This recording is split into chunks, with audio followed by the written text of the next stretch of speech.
In this workshop, we're going to look at doing image data augmentation and how that can help create a more robust machine learning model. Edge Impulse is the world's leading embedded machine learning platform.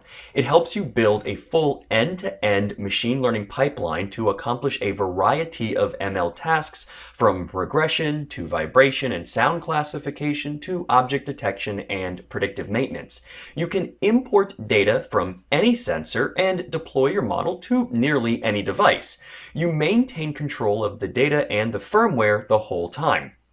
The Edge Impulse Studio is an online platform that handles everything, including data collection from your embedded sensors, labeling the data, performing any pre-processing calculations, and training machine learning models. This end-to-end project is known as an impulse. You can then test your impulse on live data with a connected sensor. After, the studio will guide you through the process of creating firmware or a library that will run your impulse on any number of platforms. This includes your pre-processing code, trained neural network, and any anomaly detection code you may have so that you can perform inference locally without an internet connection. Data augmentation is the use of mathematical or automated transforms on existing data to generate new samples. For example, you can see in this slide where we take an original image of a resistor and then flip the image vertically and horizontally, and that's in that top left box that says flip. This helps us create or train a more robust machine learning model. Otherwise, you might find that your model is looking for things like the shadow or a particular glint or glare that happens to be in all of the images of that particular class. If we flip the image or rotate it or transform it, that shadow is now in a different position. And ideally, we want the model to be able to recognize this object or whatever it might be, regardless of where those slight variances might occur. So we move them about or zoom in or add noise in order to create this robust model. Here are a number of simple transforms. We can rotate the image, we can flip it, we can translate it, which just involves moving the image side to side or up and down. We can crop or zoom, or maybe zoom out if we don't mind some black bars or trying to expand the pixels on the edges. We can also add some noise. With these very simple transforms, you can see that we've created 12 new images from this one original image. We would repeat this for all the samples in that data set. For example, if we started with 250 original images of, say, this resistor, we would now have 3,250 new images thanks to data augmentation. This helps us expand a data set and give us that more robust training set to create a better model. And this is just a simple example. We could combine augmentations like, say, flip and add noise, or flip, rotate, and then add noise. The possibilities are endless, and there are even some that I didn't mention here, such as playing with the white balance or skewing some of the colors. To start this demo, head to github.com/Shawn Hymel/computer vision with embedded machine learning, separated by dashes, in order to see all of the example code, projects, and solutions used in the computer vision with embedded machine learning Coursera course. The first thing we want to do is head to the datasets folder. Feel free to make your own data set for this, but I'm going to start with something so that this is easy to do while demonstrating how data augmentation works.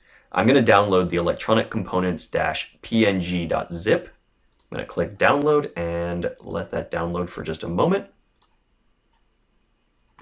From here, we want to extract this and wait for that to finish. Feel free to go in here and take a look at some of the examples. Background is just a blank background. I believe it's a sheet of paper. We have a capacitor facing front, back, and left and right. We also have a diode, an LED, and a resistor. If you take a look at the properties, you can see that these are 96 by 96 PNG files with a bit depth of 32 bits. They're all in color. We will transform these to grayscale when we go to create our project in Edge Impulse. From here, go back to the front page of that repository and go to 2.3.5 Project Data Augmentation. I don't need to see these downloads anymore. Let's view the solution. So yes, we are going to be looking at the solution to one of the challenges in the course, but it's a good starting point for viewing data augmentation and seeing how it works. There's a button, if you scroll down, that says Open in Colab. Let's click on that. Note that to run this, you will need to have a Google or Gmail account because we're going to be running things in Google Colab, or feel free to download the Jupyter Notebook and run it on your own instance of Jupyter Notebooks. Let's Shift Enter to run these cells. You'll want to run this first cell. It'll likely pop up and say not authored by Google. That's fine. Click Run anyway. On the left-hand side, you can click the little folder icon and you can get a view inside of the, I suppose, the drive for the computer where we can store files.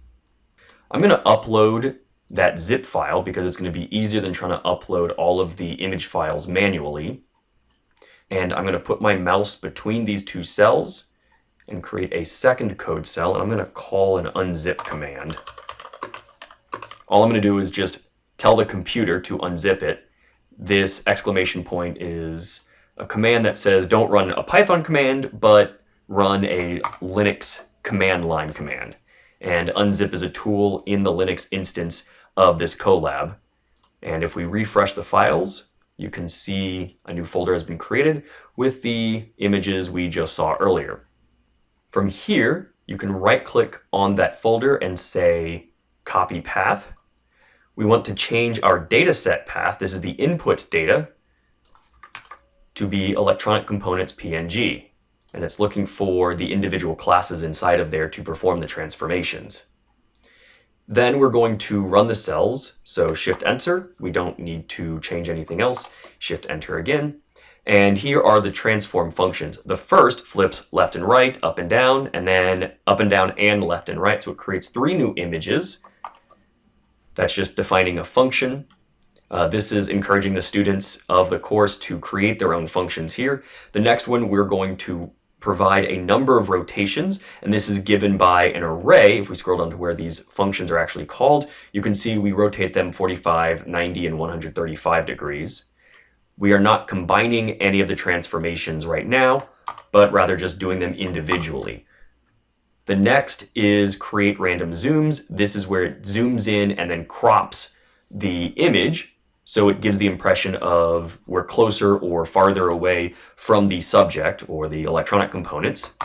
So we'll Shift Enter there. Then we want to create a random set of translated images. This is where we take the image and just move it over a little bit. It's randomized, but up to no more than 1/4 of the width or height away. So they're not completely shoving the subject off of the frame. We want to still keep that body of the component in the frame. So Shift Enter there. And scroll down, finally we add different types of noise to the image. Down here you can see that we add Gaussian and salt and pepper noise. To do these transforms, I'm using a number of different libraries. The first is skimage. This allows us to call things like random noise to add noise. It's really pretty straightforward to do this. It's changing the pixels based on what these functions are programmed to do. We also have the transform and warp within inside of skimage. We can transform and scale, and we can transform and rotate. So skimage is super useful for providing these transforms. The only thing we didn't do is sktransform for the flipping. We can do that with NumPy. So once we have those, let's scroll down to where it says perform transforms. And this is the actual process of calling the individual functions to perform those transforms. And if you refresh your files, you can see output, which hasn't been done yet. Oh, that's because it's in a function. That's why. So the transforms are not done. It's in a function. When we run this final cell that contains Python code, this is where it reads in each individual image in the input library, performs a number of transforms, and then saves it in the output directory that's been created over here. Once that's done, before we run the final cell, I want to print something for you. Let's take a look at the number of files in our input capacitor class. So we're going to copy this path. We'll paste it here. And let's take a look at the capacitor one for the output case. We'll refresh, yes, background, all the classes are there. So capacitor, copy path, and we're going to list out the contents in each of these directories, and we're going to print the length of that vector. So you can see the original capacitor folder contains 50 images. After our transformations, that now contains 800 images. So we've added quite a good number of images, and we could do even more if you modify some of this. You could easily create thousands of images based on those original images, and we're going to go ahead and zip those up. This might take just a moment. Refresh, we see that augmented dataset.zip, and we want to download. Once you get the pop-up, click Save, and we will want to go into our Downloads folder and then unzip this. Unfortunately, Edge Impulse does not have a way right now to take in a .zip folder, so we're going to have to upload the images manually, but we can do them in groups at a time. Feel free to go into the augmented dataset, take a look in here, and you can see all the new images that have been created. With that done, head to edgeimpulse.com and create an account if you have not done so already. I'm going to click Login. I'm going to create a new project. I'm going to call this Electronic Components Augmented. Click Create. You'll be presented with your new project. We don't need this pop-up. Let's go to Data Acquisition. Let's upload new data. We'll choose Files, go into our Augmented Data Set, go to Background, Control A or Command A to select all the files, click Open. Yes to let it automatically split between training and testing. We're going to enter a label. This is going to be our background, and we're going to begin the upload. For this data augmentation, if you see some items that failed to upload, there's a good chance that because of the randomness of some of the transforms, they look exactly the same as some of the other photos, so you can just ignore them for now. Let's repeat this process for capacitor. We're going to do the same thing again for the diode. Then let's go to the LED. When that's done, finally we will do the resistor. When you have all of your files uploaded, I recommend going back to data acquisition and making sure that you have a fairly balanced data set with about equal number of samples per class, as well as about 80% in your training and 20% in your test data. Go to test data, verify you have a balanced set again, and we are good to go. Let's create our impulse. These don't need to be very large. In fact, they can be 28 by 28. The studio will convert those, crop them, rescale as necessary to shrink the 96 by 96 images to 28 by 28. You will find that for this really simple example, this resolution is just fine. Let's add an image processing block. We'll add a learning block. We're not going to do transfer learning. We're going to do basic keras. So let's add there, save impulse. Go to image. We don't need color images. We're not trying to read resistor bands or anything like that. We just want grayscale. So let's save those parameters and we'll click generate features. This will take all of those images, scale them to 28 by 28, convert them to grayscale, and save those numerical outputs for us.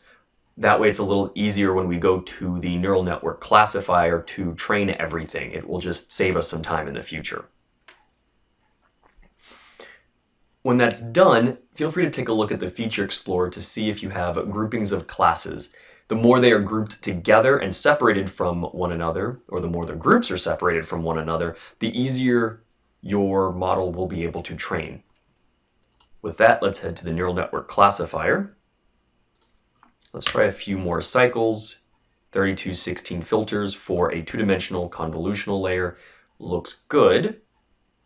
With that, let's click Start Training. Once the model is done training, feel free to look at the accuracy as well as the confusion matrix to see how well the validation set performed.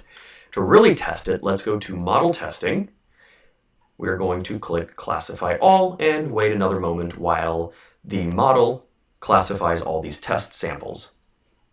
Once your test is done, scroll down to take a look at your model results. You can look at the confusion matrix to see if there are any false positives or false negatives and which images end up kind of looking like other images.